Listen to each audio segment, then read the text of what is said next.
राजस्थान के बांसवाड़ा जिले की बागीदौरा विधानसभा क्षेत्र में स्थित वार्ड नंबर 10 पंचायत समिति गागड़ तलाई में हुए हालिया उपचुनाव के परिणाम ने प्रदेश की राजनीति में एक नया संदेश दिया है। भारत आदिवासी पार्टी के प्रत्याशी शारदा देवी ने भारतीय जनता पार्टी के उम्मीदवार को हराकर एक ऐतिहासिक और प्रतीकात्मक जीत हासिल की है।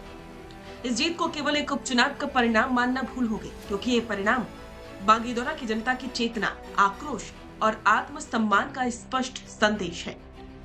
इस चुनावी मुकाबले में शारदा देवी ने भाजपा प्रत्याशी को हराकर ये दिखा दिया कि जमीनी मुद्दों, आदिवासी अस्मिता और पारदर्शिता के साथ जनसेवा करने वाली पार्टी को जनता आज भी हाथों हाथ लेती है। मतगणना के बाद जैसे ही नतीजा घोषित हुआ, बागीदौरा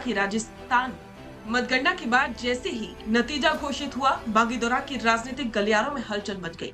ये सिर्फ एक बार की जीत नहीं थी, बल्कि एक बार पार्टी और उसके आदिवासी नेतृत्व की नीतियों पर जनता की मोहर थी। बाप पार्टी के लोकप्रिय सांसद राजकुमार रोत ने इस जीत पर अपनी प्रतिक्रिया में साफ शब्दों में कहा कि ये परिणाम विधायक रिश्वत कांड के षड्यंत्र को जनता द्वारा दिया गया मुंहतोड़ जवाब है। उन्होंने सोशल मीडिया पर लिखा, बागीदौरा की जनता ने बाप पार्टी को ये जीत दिलाकर विधायक रिश्वत कांड षड्यंत्र को मुंहतोड़ जवाब दिया है। बागीदौरा की जनता को दिल से धन्यवाद। जोहार, उलगुलान जिंदाबाद।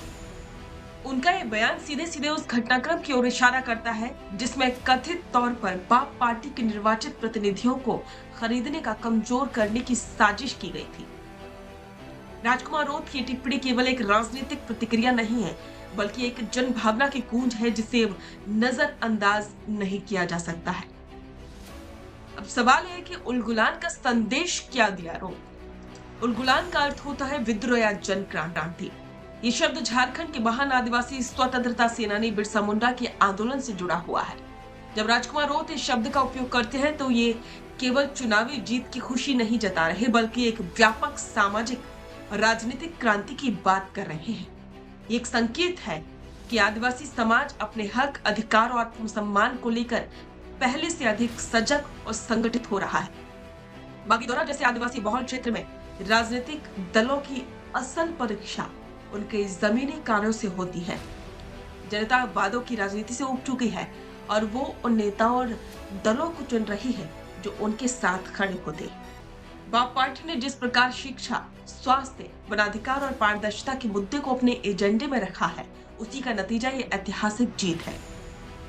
वहीं भाजपा को इस परिणाम को स्पष्ट संकेत मिल गए हैं कि अब सिर्फ चुनावी चकाचौंध और राजनीति से जनता को प्रभावित करना संभव नहीं है। जब तक कोई पार्टी स्थानीय लोगों के मुद्दों को समझकर उनके साथ ईमानदारी से खड़े नहीं होती, तब तक जीत मिलना मुश्किल है। शारदा देवी की ये जीत महिला सशक्तिकरण की दृष्टि से भी महत्वपूर्ण है। ग्रामीण और आदिवासी क्षेत्रों में महिलाओं का राजनीति में आने का संकेत एक सकारात्मक बदलाव है।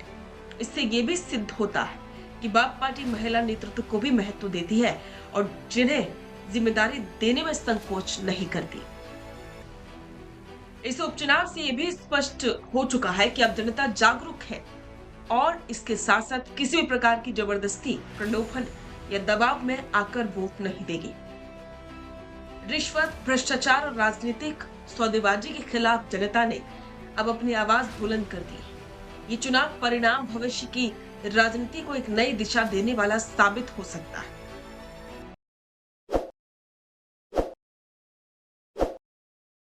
ताज़ा खबरों के लिए विजिट करें द फैक्ट इंडिया की वेबसाइट और डाउनलोड करें द फैक्ट इंडिया ऐप।